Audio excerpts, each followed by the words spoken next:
তিন রকমের ধর্মের লোক বেশি আছে, খ্রিস্টান, ইসলাম আর হিন্দু। 100 জন খ্রিস্টানকে যদি একই প্রশ্ন করে তোদের ভগবানকে, একবারই বলবে আমাদের ভগবান ঈসা মসীহ, যিশু খ্রাইস্ট। মুসলমানকে জিজ্ঞাসা করবে 3 থেকে 5 মানে মৃত্যুর আগে পর্যন্ত, যাকে এই তোদের ভগবানকে, একই উত্তর দেবে, ভাই আমাদের ভগবান হলো আল্লাহ। হিন্দুদেরকে যদি একই প্রশ্ন করা হয়, ভাই তোদের ভগবানকে, কনফিউজ। 100% হিন্দু 100% কনফিউজ, জানে না ভগবানকে। দ্বিতীয়ত, যদি তুই মুসলমানকে জিজ্ঞাসা হয় তোরা মসজিদে কেন যাচ্ছিস, ওদের শেখানো হয় মসজিদে যেতে হবে নামাজ আদায় করার জন্য। সপ্তাহে ওরা 100% একদিন মসজিদে যাবেই। তুমি যদি খ্রিস্টানদের জিজ্ঞাসা করো তোমরা কেন কোথায় যাবে, কোথায় যাও না, আমাদেরকে একদিন তারা চার্চে যাবেই। কেন? ঈশ্বরে প্রার্থনা করার জন্য। ওদের শেখানো হয় জন্মের থেকে, এটা সংস্কার।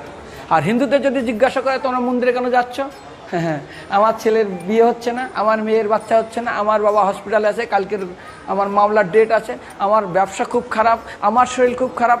99.99 হিন্দু জানে না মন্দিরে কেন আসা উচিত, তাদের ভগবানকে মৃত্যুর পরে কোথায় যাবে। মুসলমানকে জিজ্ঞাসা করবে মৃত্যুর পর কোথায় যাবে, বলবে ভাই নামাজ রোজা যদি না করি দোজকে যাব, অর্থাৎ নরকে যাব। যদি হিন্দুদেরকে জিজ্ঞাসা, ওদেরকে বলবে আর যদি করো নামাজ রোজা করি তাহলে বেহেশতে স্বর্গে যাব। যদি খ্রিস্টানদেরকে জিজ্ঞাসা করো, এই তোমরা যদি আমরা ঈশ্বর আরাধনা করি হেল অর্থাৎ নরকে যাব।